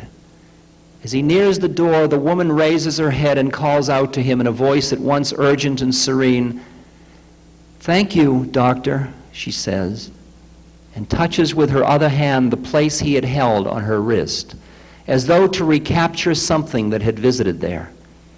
Yeshi Dandan turns back for a moment to gaze at her, then steps into the corridor. Rounds are at an end. We are seated once more in the conference room. Yeshi Dandan speaks now for the first time in soft Tibetan sounds I've never heard before. He's barely begun when the young interpreter begins to translate, the 2 voices continuing in tandem, a bilingual fugue, the one chasing the other. It's like the chanting of monks. He speaks of winds coursing through the body of the woman, currents that break against barriers, eddying. These vortices are in her blood, he says, the last spendings of an imperfect heart. Between the chambers of her heart, long, long before she was born, a wind had come and blown open a deep gate that must never be opened. Through it charged the full waters of her river, as the mountain stream cascades in the springtime, battering, knocking loose the land and flooding her breath. Thus he speaks, and is silent. May we now have the diagnosis, a professor asks. The host of these rounds, the man who knows, answers. Congenital heart disease, interventricular septal defect with resultant heart failure. A gateway in the heart, I think, that must not be opened. Through it charge the full waters that flood the breath. So here then is the doctor listening to the sounds of the body to which the rest of us are deaf. He is more than doctor. He is priest.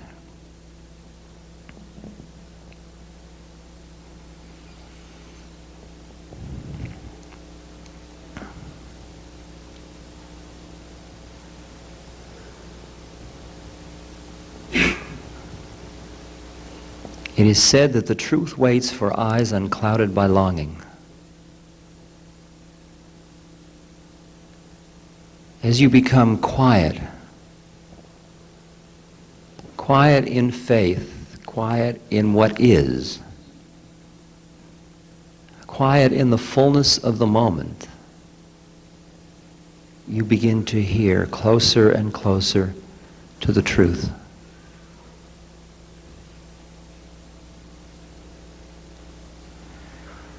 And in that hearing, or out of that hearing, comes action. Action that happens in harmony with the way of things. As your unique manifestation expresses itself.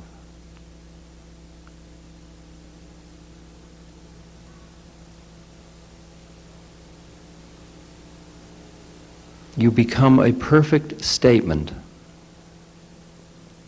of God made manifest through you. No longer am I trying to imitate anyone else. For a long time I wanted to be like Gandhi, but I'm Dick Albert. And I'm going to have to be a perfect Dick Albert. So I listen from moment to moment, because it changes what you hear. And you can't be afraid of being inconsistent if you're going to listen to truth. If you commit your life to truth and living spirit, you can expect that it's going to be very volatile. Can't expect anything, but it will be volatile.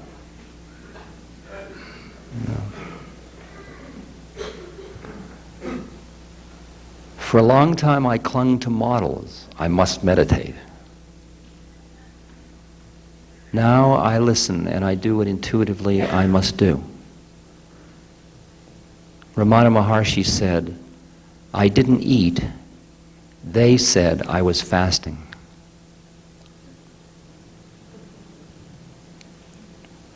You begin to trust yourself. Because for you to find the unique way that you are going to manifest in 1982 in this world which has never been like this before, with this body that is totally unique, with this mind, with this childhood, with this set of experiences, the rule book isn't going to be good enough, no matter how fancy its covers and how august its authors. You've got to listen again. You've got to become the living Bible. And you've got to trust it, sooner or later, and we'll all wait. We'll all wait. So maybe nothing has happened in the past 10 years. But as I look about at the audiences I speak to every few nights, and I see who we are, and we represent a much broader spectrum of society than ever before. And I'm not talking down to anybody. I'm saying it just the way I'm seeing it. And there are a lot of people with strawberries and bananas in their hat that are saying, yeah. Because it seems like a lot of us are ready to hear. And that to me is a very exciting moment. Very exciting moment. Thank you so much for this evening. It's been a joy just sharing this vibration with you. Namaste.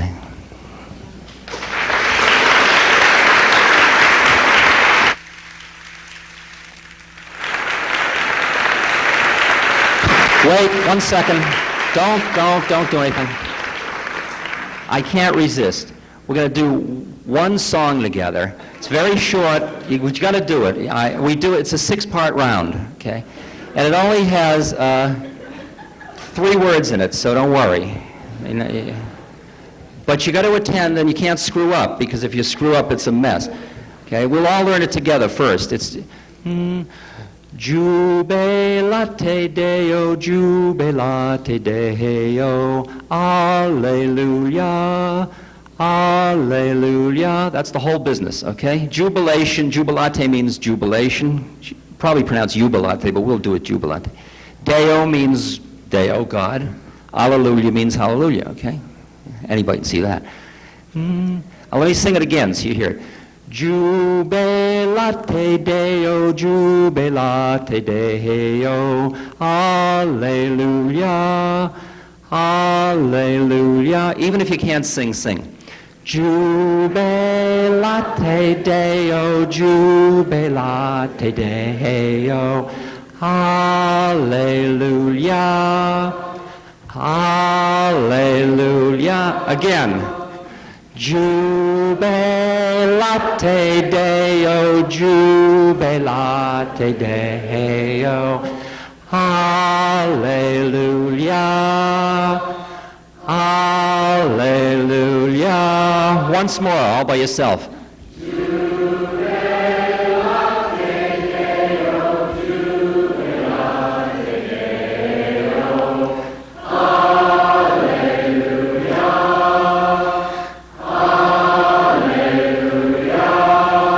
Boy, transpersonal really draws an intelligent clientele, I'll tell you. Yeah. Okay, we'll try and see if you've really got it. We'll divide it in half first, okay? So right down the middle, right? Jubilate Deo, jubilate Deo. Okay, ready? Here we go. Jubilate Deo, jubilate Deo, Alleluia. Alleluia, Alleluia,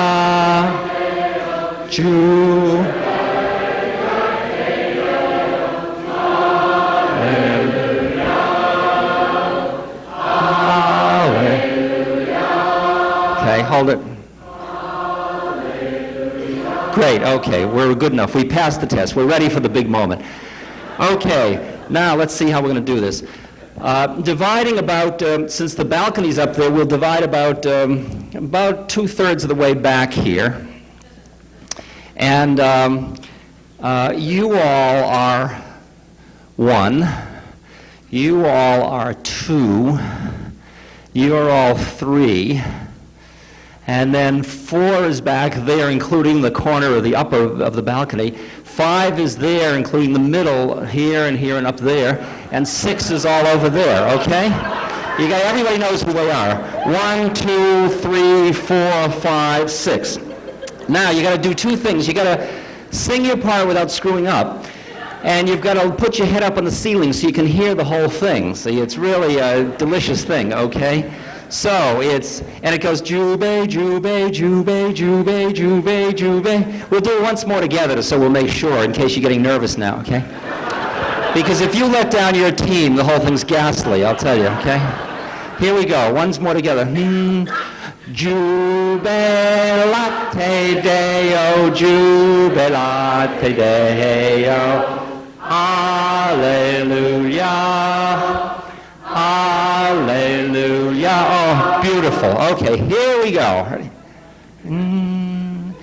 Jube, jube, jube, jube, jube, jube.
sing nice? That's good.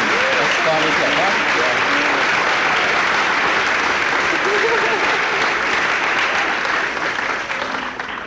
Oh, wonderful.